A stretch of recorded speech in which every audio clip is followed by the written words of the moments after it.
In today's world, we have made strides in bringing equity to different communities and to help bring awareness to injustices in the world based on discrimination against minority groups. Despite the progress made, many inequalities persist. A great example of this is North Port St. Joe, a historically segregated African American community within the city of Port St. Joe. Port St. Joe in 2018 was hit by Hurricane Michael, which devastated the town and particularly the largely African American population that resides in North Port St. Joe. Hurricane Michael followed the COVID-19 pandemic and exposed a structural inequality in the access to socioeconomic resources and the mobility between residents of North Port St. Joe and the rest of the city. The aim of this video is to highlight some of these inequalities and it presents a few scenarios that could play out over 25 years, specifically Living Water, Murky Water, and Cesspool, to inform you, the viewer, and hopefully inspire you to advocate for equitable future funding for all of Port St. Joe. The hurricane leaves everyone distraught and leaves no one to believe in the idea of reaching out to others in the community, whether it is by talking in person or through social media. In this hypothetical scenario, the local government has already decided that North Point St. Joe area would have no benefit from being supported by them and believe the supporter should go elsewhere in the city. Small businesses and area nonprofits are then left with no funding to even support jobs for the local community. The entire economy of Port St. Joe starts to make a downturn, which makes local support and focus on the cleanup even more unlikely. With no jobs so easily available in the years following the hurricane, people start to distrust one another and have to worry about how they will survive first, before worrying about how the community or town will survive. This outcome could leave the people to destroy the town from the inside out. Minimal funding is given to support job training and community improvement in the period of recovery following a hurricane. The lack of significant improvement leads to apathy and resentment among residents. Industry in the North Port St. Joe area is revitalized as part of post-hurricane recovery efforts, bringing with it new jobs and outside investment. Companies and businesses purchase property, invest in the area, and petition the government for public utilities.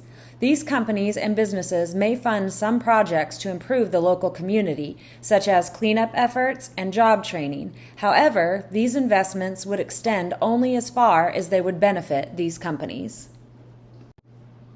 In this scenario, cleanup efforts organized and funded by the government failed to rally local support, making cleanup programs ineffective. The North Port St. Joe area is left with dirty and damaged public places such as roads and sidewalks. Little effort is made to revitalize public meeting places such as parks, stifling unity and solidarity within the community. Any economic improvements are sadly diminished by a continuation of structural barriers, including a lack of trained local workers. This means the benefits of the industry do not impact all of the community, and the poor economic conditions of North Port St. Joe continue. Without clean public spaces and diverse hiring by industry, the segregated state of the North Port St. Joe community continues with little improvement. Job fair events see low attendance due to being less accessible to the whole community, and employment remains largely divided by the resident's location. For a living water scenario, city officials could decide to set aside funds for the cleanup of all of Port St. Joe after devastation caused by hurricanes.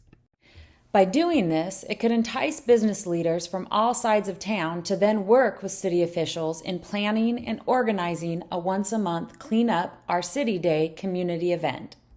To bring economically segregated areas together within Port St. Joe, business owners from both sides could spread the word about the community cleanup because they would be invested in their town as a whole by doing business there. New ties could arise as businesses from both sides of town work together to clean up the entire city. Every month, new volunteers from around the community could join in cleaning up a new area within the city, including both poorer and wealthier neighborhoods. Following each cleanup, the city could spend funds to host a free community barbecue, which could bring people from all across the community together. Within 6 months, the community could begin to look more polished, and as the community would come together, new relationships could be formed. Skills from all over the community could be cross-learned, and cross-hiring from other parts of the community could bring both sides of the city more together as a whole. If cross-hiring from both sides of the city became more visible to all, local officials could decide to hold a job fair in a location that is easily accessible to residents from all around the city. For those who are still unable to go due to transportation issues, funds could be put aside to provide a shuttle service.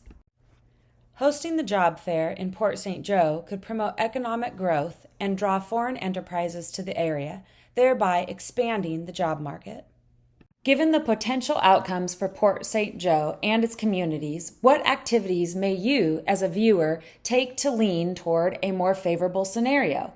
I hope seeing this has motivated you to consider not only how the neighborhoods of Port St. Joe could possibly be improved, but also how these scenarios could benefit cities across the country.